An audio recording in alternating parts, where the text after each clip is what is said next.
दोस्तों, अयोध्या में बने राम मंदिर के 5 सबसे बड़े प्रतीक चिन्ह। नंबर 1, राम मंदिर में झंडा लगाने के लिए शुद्ध पीतल के साथ ध्वज दंड तैयार किया गया है। इनमें से एक मुख्य ध्वज 44 फीट और 5500 किलो का है। इसे राम मंदिर के शिखर पर लगाया जाएगा। नंबर 2, राम मंदिर में लगने वाला ये घंटा तमिलनाडु के रामेश्वर में तैयार किया गया है। इस घंटे का वजन 600 किलो है, जिसे आज के धातु से बनाया गया है। इसमें भगवान राम का नाम भी लिखा हुआ है। नंबर 3, अलीगढ़ के एक पति पत्नी ने राम मंदिर के लिए 400 किलो का एक ताला बनाया है, जिसे बनाने में उन्हें कई महीनों का समय लग गया। नंबर 4, राम जी के ससुराल यानी जनकपुर से 16 नदियों का पवित्र जल लाया गया है। इसी पवित्र जल से राम जी का जलाभिषेक किया जाएगा। नंबर 5, राम मंदिर के लिए बड़ोदरा में बनाई गई 9 फीट और 1100 किलो का विशाल दिया बनाया गया है, जिसमें 150 किलो घी रखने की क्षमता है और ये दिया एक बार जलने पर कोई महीना तक जलता रहेगा। भगवान राम के भक्त कमेंट में जय श्री राम जरूर लिखें।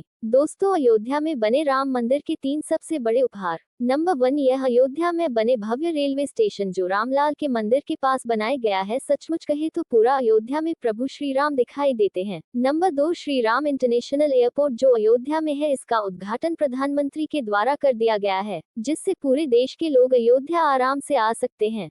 नंबर 3, मोदी जी ने अयोध्या के लिए 2 भारत ट्रेन का उपहार दिया है, जिससे भक्त अयोध्या आराम से आ सकेंगे।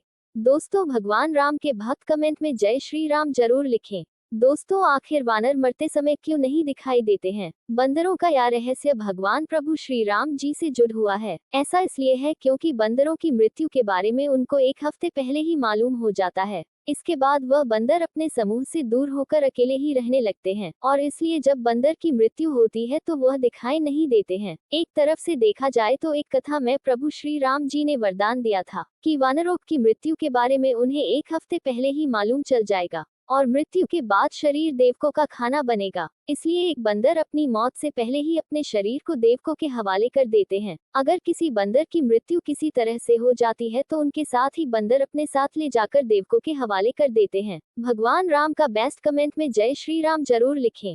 दोस्तों, क्या आप जानते हैं कि हमारे पूर्वजों के द्वारा भगवान शिव का 3 ऐसी मूर्तियां हैं जिसे आपके दर्शन कर लेना चाहिए। नंबर 1, हमारे भगवान शिव और माता पार्वती की एक ऐसी मूर्ति है जिसे भगवान शिव के जटाओं से जल प्रविधि होता रहता है। नंबर 2, महादेव का ये शिवलिंग जो पूर्वजनों के द्वारा बनाया गया है। ये शिवलिंग ऐसा शिवलिंग है जहाँ पर शिवलिंग से द्रव्य गति से जल धारा बहती रहती है। नंबर 3, हमारे पूर्वजनों के द्वारा बनाया गया ये शिवलिंग ऐसा है जिससे शेषनाग से जलधारा महादेव पर हमेशा निरंतर अभिषेक करती रहती है। भगवान शिव के भक्त कमेंट में हर हर महादेव जरूर लिखें। दोस्तों, भगवान शिव का एक ऐसा मंदिर जिसके नीचे छुपा है रहस्यमय मणि छतरपुर जिले के खजुराव में स्थित है मातेश्वर महादेव मंदिर। इस मंदिर में बताया जाता है कि शिवलिंग के नीचे मणि छुपा है। दरअसल भगवान शिव के पास मारकर मानी थी जिसे भगवान शिव ने युधिष्ठिर को दे दिए थे। युधिष्ठिर के पास से वह मणि एक ऋषि के पास पहुंची और उन्होंने राजा हर्षवर्मन को दे दिया। राजा हर्षवर्मन ने मंदिर के निर्माण के समय शिवलिंग के नीचे वह मणि रख दी।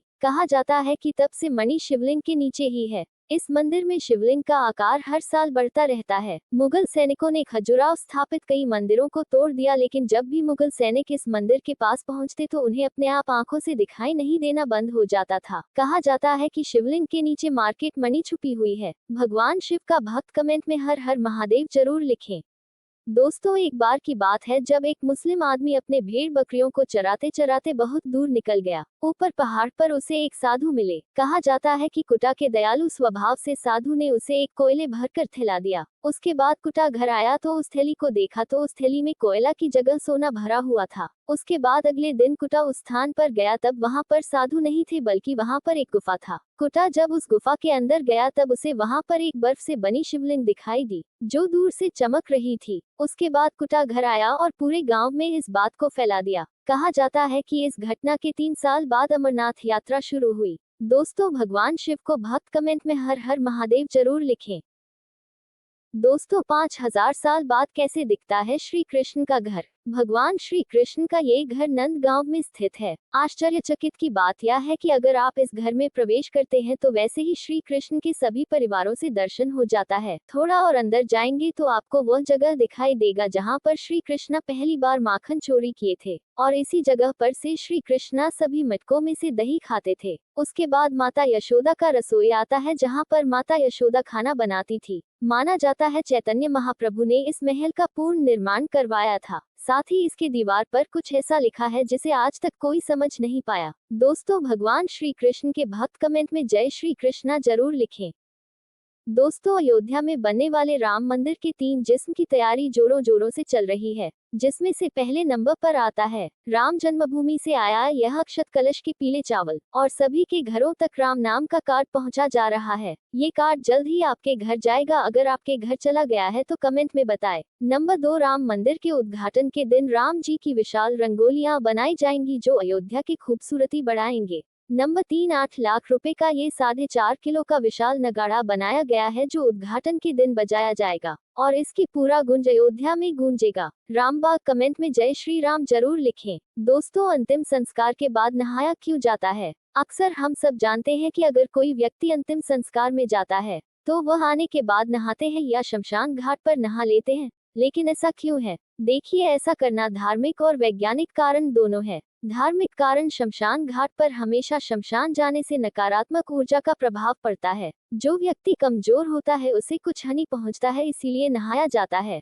वैज्ञानिक कारण, जब कोई इंसान की मृत्यु होती है तब उसकी हड्डी गलने लगती है जिससे उसमें बैक्टीरिया पनपने लगती हैं। जब उस व्यक्ति को जलाया जाता है तो वह बैक्टीरिया आसपास के लोगों पर चिपक जाती हैं। इन्हीं बैक्टीरिया को धोने के लिए नहाया जाता है। हनुमान जी का भक्त कमेंट में जय श्री राम जरूर लिखें। दोस्तों, आगे रावण की लंका सोने की थी तो जल कैसे गई? क्योंकि सोना जलता नहीं बल्कि तपता है। हनुमान जी जब लंका पहुंचे तब रावण के आदमी हनुमान जी की पूंछ में आग लगा दी। तब हनुमान जी ने अपना पूछने लगी आग को बुझाने के लिए पूरे लंका में आग लगा दिए, लेकिन जैसे जैसे करके लंका जल रहा था वैसे वैसे राख होने की वजह चमक रहा था। उसके बाद हनुमान जी को पता चला कि शनि देव को बंदी बनाकर रखे हुए हैं। हनुमान जी तुरंत शनि देव के पास गए, वहां से उन्हें छुड़ाएं। हनुमान जी ने उन्हें सारी बात बताई, लेकिन आप तो जानते हैं कि शनि देव की परछाई किसी पर पड़ती है तो उन्हें खत्म होना निश्चित है। इसलिए शनिदेव ने हनुमान जी की मदद की, लंका को पूरी दृष्टि से डालकर पूरी लंका को 1 मिनट में रख बना दिए। दोस्तों, हनुमान जी के भक्त कमेंट में है जय बजरंगबली जरूर लिखें। दोस्तों, आखिर महालक्ष्मी ने अपनी बहन को श्राप क्यों दे दी?